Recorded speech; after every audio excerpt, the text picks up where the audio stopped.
할아버지, 이런 곳에서 뭐 하는 거예요? 정말 보기 민망하네? 이 한마디가 67살 박철수의 가슴을 송곳처럼 찔렀습니다. 그의 손에는 1,000원짜리 껌 몇 개가 들려 있었고 얼굴에는 생계를 위해 참아야 하는 굴욕의 그림자가 드리워져 있었죠. 박철수 할아버지는 오늘도 평소처럼 동네 식당 앞에서 껌을 팔고 있었습니다. 한때 나라를 지키던 특임대 출신이었지만 지금은 그저 생계를 위해 하루하루를 버텨나가는 평범한 노인일 뿐이었죠. 아내의 치매가 심해지면서 병원비와 간병비가 눈덩이처럼 불어났고 적은 연금으로는 도저히 감당할 수 없었습니다. 매일 아침 6시면 일어나서 도매상에서 껌을 떼어와 포장지를 하나씩 깨끗하게 닦고 작은 바구니에 정성스럽게 담아서 나왔습니다.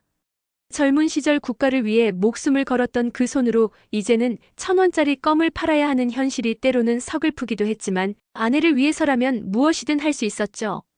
식당 주인 김 사장도 박철수 할아버지의 사정을 알고 있어서 따뜻하게 배려해 주었습니다. 추운 날에는 식당 안에서 잠시 몸을 녹일 수 있게 해주었고 가끔은 따뜻한 국물이라도 한 그릇 건네주곤 했습니다. 그런 작은 배려들이 박철수 할아버지에게는 큰 위로가 되었죠. 하지만 오늘은 분위기가 달랐습니다. 식당 안에서 큰 소리로 떠드는 목소리가 들려왔고 그 목소리의 주인이 누군지 박철수 할아버지는 금세 알 수 있었습니다. 바로 근처 회사에서 일하는 김 부장이었죠. 40대 후반의 나이에도 만년부장 신세를 면치 못하고 있는 그는 항상 불만투성이었고 자신보다 약한 사람들에게는 함부로 대하는 버릇이 있었습니다. 김 부장은 오늘도 후배들과 함께 술을 마시며 회사 불만을 토로하고 있었습니다.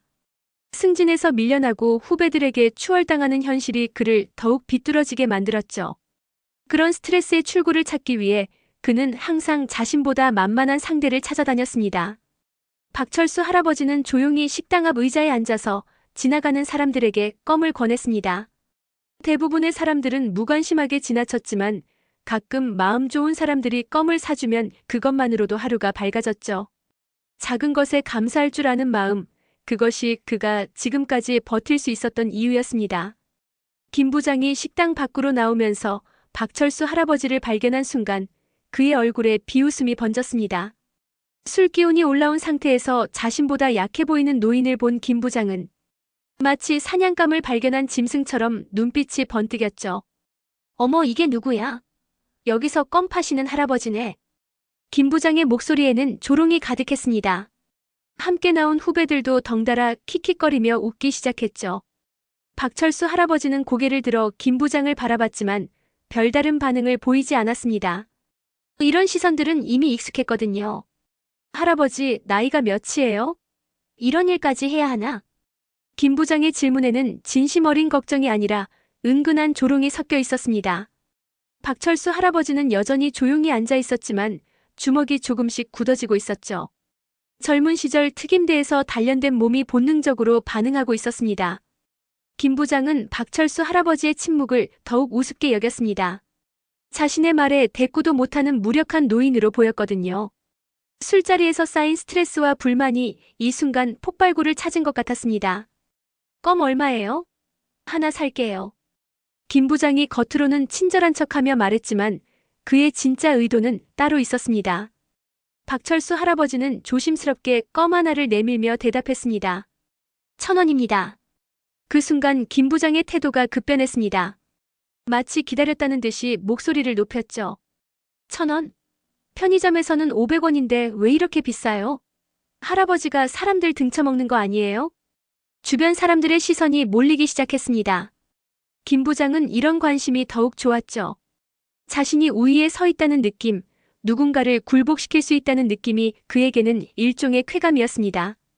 박철수 할아버지는 여전히 차분하게 대답했습니다. 죄송합니다. 제가 여기서 장사하는 것도 허락받고 하는 거라. 허락받고? 누구한테요? 김 사장한테요? 김 부장은 마치 꼬투리를 잡았다는 듯이 목소리를 더욱 높였습니다. 그의 후배들도 덩달아 웅성거리기 시작했고 식당 안의 다른 손님들도 밖을 내다보기 시작했죠. 박철수 할아버지의 마음속에서는 분노가 끓어오르고 있었습니다. 하지만 아내의 병원비를 생각하면 참을 수밖에 없었죠. 이 작은 수입이라도 끊어지면 안 되었거든요. 특임대 시절 몸에 밴 강인함도 현실 앞에서는 무력했습니다. 김 부장의 갑질은 여기서 그치지 않았습니다. 오히려 박철수 할아버지가 조용히 있는 모습을 보고 더욱 기세가 올랐죠. 마치 상대가 반격하지 못한다는 것을 확신한 듯 행동이 점점 과격해졌습니다. 할아버지, 정말 이런 식으로 장사하시면 안 되죠. 양심이 있어야지. 김 부장이 한 걸음 더 다가서자 박철수 할아버지는 본능적으로 몸을 긴장시켰습니다. 상대방의 적대적인 기운을 느낀 거죠. 하지만 겉으로는 여전히 차분함을 유지하려 했습니다. 사실 편의점 껌이랑 똑같은 건데 2배나 받으시네요. 이거 사기 아니에요? 김 부장의 목소리가 점점 커지면서 주변 사람들의 시선이 더욱 집중되었습니다. 몇몇은 핸드폰을 꺼내 영상을 찍기 시작했고 어떤 이들은 고개를 갸우뚱하며 상황을 지켜봤죠. 박철수 할아버지는 깊은 숨을 들이쉬며 대답했습니다. 저도 생계가 어려워서 이렇게 하고 있습니다. 이해해 주시면. 생계가 어렵다고요? 그럼 더욱 정직하게 해야죠. 김 부장이 갑자기 박철수 할아버지의 어깨를 거칠게 잡았습니다. 그 순간 박철수 할아버지의 눈빛이 순간적으로 변했죠. 특임대 시절 적과 마주했을 때의 그 날카로운 눈빛이 잠깐 스쳤습니다. 하지만 곧 다시 온순한 노인의 표정으로 돌아왔습니다. 아내를 생각하면 참아야 했거든요.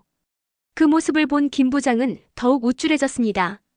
할아버지, 나이 드신 분이 이런 식으로 장사하시면 안 되죠. 젊은 사람들한테 본보기가 되어야지. 김 부장의 말에 후배들이 맞장구를 쳤습니다. 맞아요, 부장님. 요즘 노인분들이 너무 뻔뻔해요.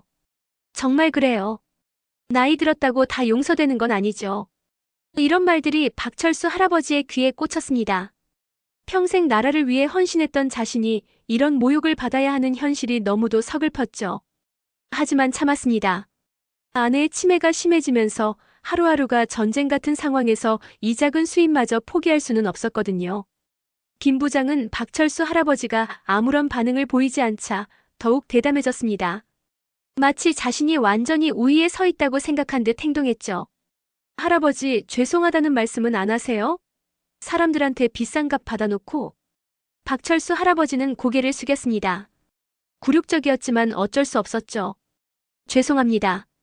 그 작은 목소리가 김 부장에게는 더 큰 쾌감을 주었습니다. 김 부장의 갑질이 절정에 달했습니다. 박철수 할아버지가 고개를 숙이고 사과하는 모습을 보고는 완전히 기가 살았죠. 마치 사냥감을 완전히 제압한 포식자처럼 행동하기 시작했습니다. 할아버지, 고개만 숙인다고 되는 게 아니죠. 진심으로 반성하고 있는 건가요? 김 부장이 한 걸음 더 다가서자 박철수 할아버지와의 거리가 불과 팔길이 정도로 줄어들었습니다. 그 순간 김 부장이 믿을 수 없는 행동을 했습니다. 박철수 할아버지의 뺨을 손가락으로 꼬집기 시작한 거죠. 할아버지, 정말 반성하고 있어요? 이렇게 해야 정신 차리시나? 김 부장의 손가락이 박철수 할아버지의 뺨살을 꼬집으며 비틀었습니다. 주변 사람들이 숨을 죽이며 지켜보는 가운데 이런 극도의 모욕이 벌어지고 있었죠. 박철수 할아버지의 몸이 순간적으로 굳어졌습니다. 뺨을 꼬집히는 순간 그의 머릿속에는 과거의 기억들이 번개처럼 스쳐 지나갔습니다. 특임대 시절 적진에 침투해서 목숨을 걸고 임무를 수행했던 그 시절 말이죠. 당시 박철수는 특임대에서도 최정예 요원이었습니다. 맨손 격투술은 물론이고 각종 무기 사용법과 생존술에 능통했죠. 한 번의 실수가 곧 죽음으로 이어지는 극한 상황에서 살아남기 위해 몸과 마음을 단련했던 그 시절이 떠올랐습니다. 그때의 박철수라면 김 부장 같은 인간은 단 몇 초 만에 제압할 수 있었습니다. 뺨을 꼬집는 손을 순식간에 비틀어서 관절을 꺾어버릴 수도 있었고 발차기 한 번으로 상대를 무력화시킬 수도 있었죠. 하지만 지금은 달랐습니다. 아내의 병원비, 간병비, 생활비를 위해서는 이 모든 굴욕을 참아야 했거든요. 특임대 시절의 자존심과 명예보다 현실적인 생계가 더 중요했습니다. 김 부장은 박철수 할아버지가 아무런 저항도 하지 않자 더욱 신이 났습니다. 할아버지, 앞으로는 정직하게 장사하실 거죠? 대답 좀 해보세요. 박철수 할아버지의 입술이 미세하게 떨렸습니다. 분노와 굴욕감이 뒤섞여 있었지만 그는 여전히 참았습니다. 네, 그렇게 하겠습니다. 그 순간 주변 사람들 중 몇몇이 불편한 기색을 보이기 시작했습니다. 아무리 그래도 저렇게까지 할 필요가 있나 싶었거든요. 하지만 아무도 나서지는 않았습니다. 김 부장은 자신이 완전히 승리했다고 생각했습니다. 이 순간이 그에게는 최고의 쾌감이었죠. 박철수 할아버지의 마음속에서는 폭풍이 일고 있었습니다. 뺨을 꼬집히는 굴욕을 당하면서도 참아야 하는 현실이 그를 더욱 괴롭혔죠. 하지만 동시에 과거의 기억들이 더욱 선명하게 떠오르고 있었습니다. 특임대 시절 그는 철벽이라는 별명으로 불렸습니다. 어떤 고문이나 협박에도 굴복하지 않는 강인한 정신력 때문이었죠. 적진의 포로로 잡혔을 때도 끝까지 군사기밀을 지켜냈고 동료들을 구하기 위해 홀로 적진에 뛰어들었던 적도 있었습니다. 그런 그가 지금은 한 회사원의 갑질 앞에서 고개를 숙이고 있었습니다. 시간의 잔혹함과 현실의 무게가 그를 이렇게 만들어버렸죠. 김 부장은 박철수 할아버지의 반응이 재미있었는지 더욱 심하게 굴기 시작했습니다. 할아버지 정말 착하시네요. 순순히 말 잘 듣고. 이런 분이 되어야 사회에 도움이 되는 거예요. 그의 말투에는 극도의 조롱이 섞여 있었습니다. 후배들도 덩달아 웃으며 맞장구를 쳤죠. 부장님 말씀이 맞아요. 요즘 어른들이 너무 고집불통이잖아요. 진짜요. 저런 할아버지가 모범이에요. 이런 말들이 박철수 할아버지의 가슴을 더욱 아프게 했습니다.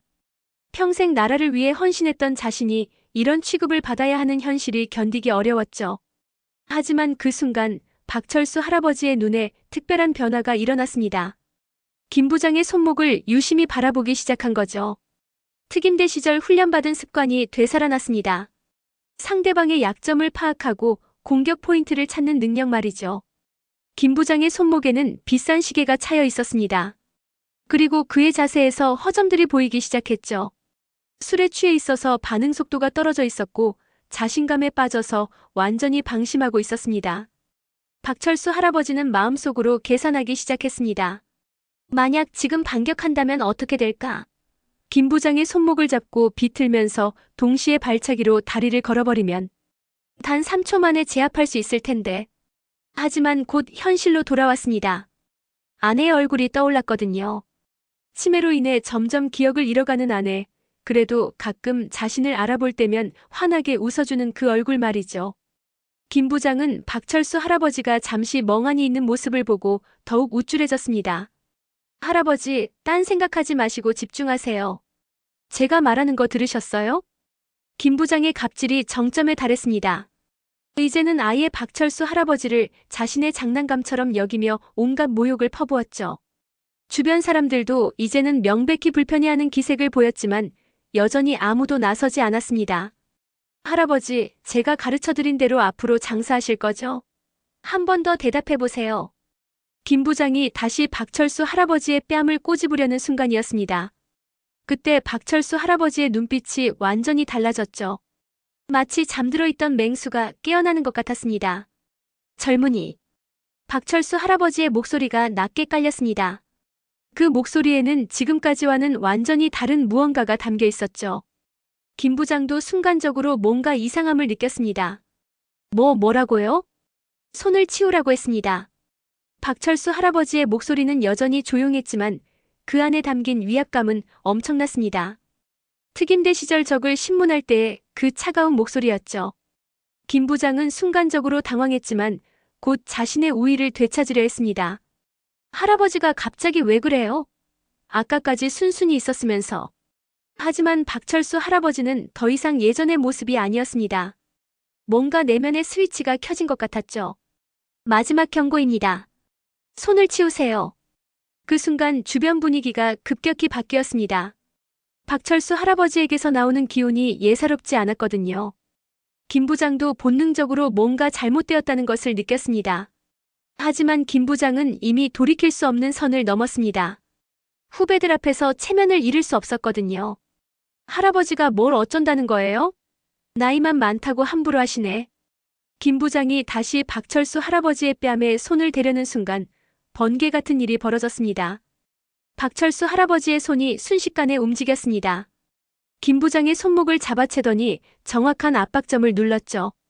김 부장이 비명을 지르며 무릎을 꿇었습니다. 아, 뭐 하는 거예요? 주변 사람들이 모두 깜짝 놀랐습니다. 방금까지 순한 양처럼 보였던 할아버지가 갑자기 이런 능력을 보여주다니 믿을 수 없었거든요. 박철수 할아버지는 여전히 침착한 목소리로 말했습니다. 나는 대한민국 특임대 출신 박철수입니다. 당신이 지금까지 한 행동들을 모두 기억하고 있습니다. 그 순간 김 부장의 얼굴이 창백해졌습니다. 박철수 할아버지의 정체가 드러나는 순간 분위기가 완전히 역전되었습니다. 김 부장은 손목을 잡힌 채로 무릎을 꿇고 있었고 주변 사람들은 모두 숨을 죽이며 상황을 지켜보고 있었죠. 특임대요? 김 부장의 목소리가 떨렸습니다. 특임대가 무엇인지 그들이 어떤 훈련을 받는지 그도 알고 있었거든요. 방금까지 자신이 얕잡아본 노인이 사실은 국가를 위해 목숨을 걸었던 전설적인 부대 출신이었다는 사실에 경악했습니다. 박철수 할아버지는 김 부장의 손목을 놓아주었지만 그의 눈빛은 여전히 날카로웠습니다. 젊은이, 나는 25년간 이 나라를 지키기 위해 목숨을 걸었습니다. 적진의 침투에서 정보를 수집하고 동료들을 구하기 위해 혼자서도 전장에 뛰어들었죠. 박철수 할아버지의 목소리에는 조용한 위험이 담겨 있었습니다. 김 부장은 그 앞에서 완전히 위축되어 있었죠. 그런 내가 왜 지금 여기서 껌을 팔고 있는지 아십니까? 치매에 걸린 아내를 돌보기 위해서입니다. 나라를 위해 바친 청춘의 대가가 이런 것이라는 걸 알면서도 나는 자존심을 버리고 이 일을 하고 있습니다. 주변 사람들의 표정이 점점 진지해졌습니다. 지금까지 벌어진 상황의 전모를 이해하기 시작한 거죠. 김 부장은 이제 완전히 상황을 파악했습니다. 자신이 얼마나 큰 실수를 저질렀는지 깨달았죠. 국가유공자에게, 그것도 특임대 출신에게 이런 모욕을 가했다는 사실이 그를 경악하게 만들었습니다. 죄송합니다. 제가 몰랐어서. 몰랐다고요? 박철수 할아버지의 목소리가 한층 더 차가워졌습니다. 당신은 나이 든 사람이라고 해서 함부로 대했습니다. 내가 특임대 출신인지 아닌지는 중요하지 않아요. 모든 어른들에게는 존경받을 이유가 있습니다.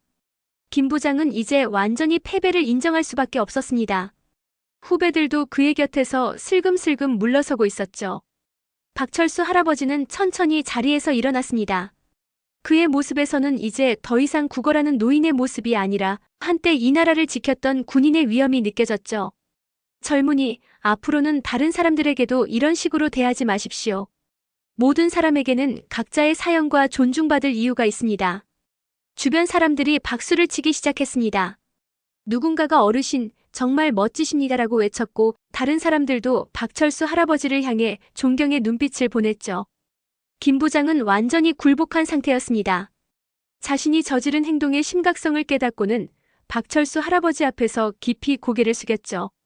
주변 사람들의 따가운 시선이 그를 더욱 초라하게 만들었습니다. 어르신, 정말 죄송합니다. 제가 정신을 잃었습니다. 용서해 주십시오. 김 부장의 목소리는 떨리고 있었습니다.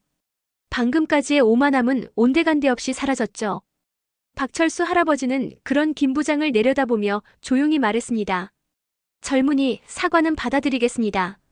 하지만 앞으로는 정말 조심하십시오. 사람을 겉모습으로만 판단하면 안 됩니다. 그 순간 식당 주인 김 사장이 급히 밖으로 나왔습니다. 소동을 듣고 나온 거죠. 어르신 괜찮으세요? 무슨 일이에요? 김 사장은 평소 박철수 할아버지를 존경했기 때문에 걱정스러운 표정으로 다가왔습니다. 주변 사람들이 상황을 설명해주자 김 사장의 표정이 단단해졌죠. 김 부장님, 이런 일이 있었군요. 어르신께 정말 죄송합니다. 김 사장은 박철수 할아버지에게 깊이 고개를 숙였습니다. 그리고 김 부장에게는 차가운 시선을 보냈죠. 앞으로 우리 식당에는 오시지 마십시오. 김 부장은 더 이상 할 말이 없었습니다. 후배들과 함께 터덜터덜 그 자리를 떠났죠. 그의 뒷모습은 완전히 패배한 사람의 그것이었습니다. 박철수 할아버지는 다시 조용히 자리에 앉았습니다. 하지만 이제 주변 사람들의 시선이 완전히 달라져 있었죠. 존경과 감사의 눈빛으로 그를 바라보고 있었습니다. 한 젊은 남성이 다가와서 말했습니다. 어르신, 껌 다 사겠습니다. 얼마예요? 다른 사람들도 하나둘씩 다가와서 껌을 사기 시작했습니다. 어떤 이는 10,000원을 주며 거스름 돈은 받지 않겠다고 했고 어떤 이는 껌을 사면서 깊이 인사를 드렸죠. 어르신, 나라를 위해 헌신해 주셔서 감사합니다. 정말 존경스럽습니다. 앞으로 자주 올게요. 박철수 할아버지의 눈가에 눈물이 맺혔습니다. 오랜만에 느끼는 따뜻한 마음이었죠. 모욕과 굴욕 뒤에 찾아온 이런 온정이 그에게는 더욱 소중하게 느껴졌습니다. 김 사장도 다가와서 말했습니다. 어르신, 앞으로는 비가 오거나 추우면 언제든지 식당 안에서 쉬세요. 그리고 점심때는 식사도 드리겠습니다. 박철수 할아버지는 고개를 숙이며 감사 인사를 드렸습니다. 세상에는 김 부장 같은 사람도 있지만 따뜻한 마음을 가진 사람들이 더 많다는 것을 다시 한번 깨달았죠. 그날 저녁 박철수 할아버지는 평소보다 일찍 집에 돌아갔습니다. 가방 안에는 하루치 수입으로는 가장 많은 돈이 들어 있었죠. 사람들의 따뜻한 마음 덕분이었습니다. 집에 도착하자 치매에 걸린 아내가 현관에서 그를 맞이했습니다. 오늘은 운 좋게도 남편을 알아보는 날이었죠. 여보, 오늘은 일찍 왔네요. 힘들지 않았어요? 박철수 할아버지는 아내의 손을 잡으며 미소 지었습니다. 아니요, 오늘은 좋은 사람들을 많이 만났어요. 그는 오늘 있었던 일을 아내에게 말하지 않았습니다. 굳이 걱정시킬 필요가 없다고 생각했거든요. 대신 따뜻한 사람들의 이야기만 들려주었죠. 이 이야기는 우리에게 중요한 교훈을 줍니다. 사람을 겉모습으로 판단해서는 안 된다는 것, 그리고 모든 사람에게는 존중받을 이유가 있다는 것 말이죠. 특히 우리 어른들은 각자의 인생 경험과 지혜를 가지고 계십니다. 김 부장 같은 갑질과 무례함은 결국 자신에게 돌아옵니다. 반면 따뜻한 마음과 배려는 더 큰 행복으로 돌아오죠. 박철수 할아버지의 이야기가 우리 모두에게 서로를 존중하고 배려하는 마음의 중요성을 일깨워주기를 바랍니다. 여러분도 이런 감동적인 이야기가 마음에 드셨다면 구독과 좋아요로 응원해주세요. 그리고 댓글로 여러분의 생각도 나눠주시기 바랍니다. 다음에도 더 좋은 이야기로 찾아뵙겠습니다.